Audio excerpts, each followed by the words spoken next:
All right, welcome. Today, we are going to dive into a skill that, let's be honest, everyone uses, but not a lot of us have really mastered: how to retell a story. And this isn't just for fun, right? This is about being more persuasive, maybe in a job interview, way clearer in a work presentation, and just more memorable in any conversation you have. You know that feeling, right? You were there, you saw it happen, you have this amazing experience you're dying to share, but when you try to explain it, whoa, the details get all mixed up, the timeline is confusing, and the big finish just lands with a thud. It's a super common problem, but thankfully it's totally fixable. And that's exactly what we're going to do right now. We're going to build your own personal storyteller's toolkit, a set of really simple but powerful strategies that'll make every single story you tell clear, believable, and just plain captivating. So here's our game plan. First, we'll look at the toolkit itself. Then we'll break down how to build a solid timeline, how to add different voices and perspectives, and even how to master the art of being strategically vague. Yeah, that's a thing. And finally, we'll put the whole shebang together. You ready? Let's do it. Okay, let's open this toolkit up. I want you to think of these as the 4 absolute must-have tools that every great storyteller needs to have right at their fingertips. So first, you got to build the foundation with a really solid structure. Then, you're going to add credibility by bringing in other people's voices. Next up, you'll learn to manage information by knowing when not to be specific. And finally, you tie it all together by focusing only on what really, truly matters. We're going to hit every single one of these. Let's grab that first tool, building a clear timeline. This, right here, is your foundation. I mean, without a logical sequence, even the most exciting story in the world can become totally impossible to follow. So the key here is getting the order of events right from the get-go.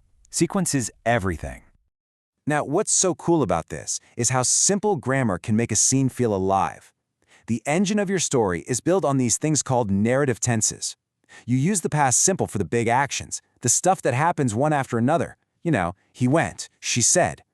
But then you use the past continuous to paint the background picture, what was already happening while the main events were going down.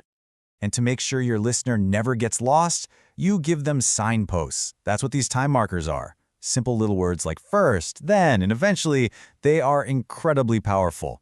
They basically act like a GPS for your story, guiding your audience step by step through the timeline. Let's see it in action. Just look at this example. First, we had a picnic. Simple enough. Then we were walking. See, there's that background action. When the clouds appeared. Boom, main event. After that, the rain started, and eventually we found a cafe. See how those little signpost words just create this smooth, logical flow? That is the foundation of great storytelling. Okay, let's move to our next tool. Now that we have our structure, it's time to add some depth. A story isn't just a list of what happened. It's also about who said what, and just as important, what you think about it all.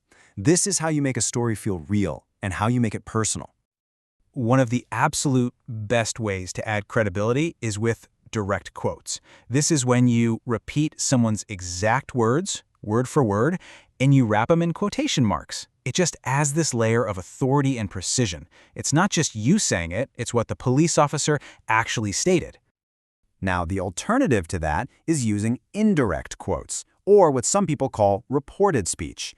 This is where you summarize what someone said. What are the key differences? Well, the quotation marks are gone, and this is crucial. The verb tense usually shifts back one step into the past. And this slide just illustrates that tense shift perfectly. Look at the direct quote. He says, "I will be home." Simple. But when we report it indirectly, will becomes would. He said that he would be home later. It's a tiny change, I know, but it is the key to getting reported speech right. Okay, so we've added other people's voices into the mix, but what about your voice? A truly great retelling is not a dry, robotic report. It needs your personality, your unique perspective. And here are some super simple phrases that let you do just that, using starters like, "in my opinion," or, "you know, the most interesting part for me was," it signals to your listener that you're shifting from just reporting the facts to sharing your own take.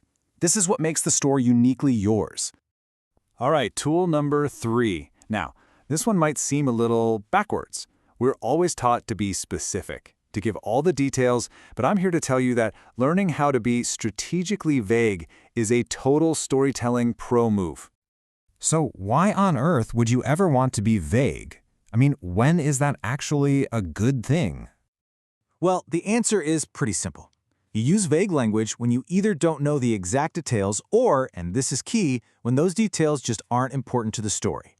It helps you keep things moving without getting totally bogged down in stuff that doesn't matter. For example, here's a very specific statement. 32 people. Super precise. But, unless the exact number of people is critical to the story, saying there were a couple of people there is often way better. It keeps the story flowing and focuses your listener on the outcome of the meeting, not on taking attendance. Here's another one, a very exact date. But if the exact timing isn't the main point, it happened a while ago is perfectly fine. It respects your audience's attention. See, being vague isn't about being lazy, it's a powerful tool for focusing your audience on what truly matters. And there you have it. You've built the foundation, you've added other voices, and you've learned how to manage all the little details. Your Storyteller's Toolkit is now officially open for business. So let's do a quick recap with a final checklist. To retell any story effectively, start with that clear timeline, using the right tenses and your time markers. Then, add credibility and depth with quotes. Make it personal by sharing your opinion. Use vague language like a pro to keep the focus where it needs to be. And above all, always concentrate on the key events that drive the story forward. You've got the tools now. You've got the techniques. The only thing left is to go out there and use them. So, the question I'm going to leave you with is this: what story will you tell?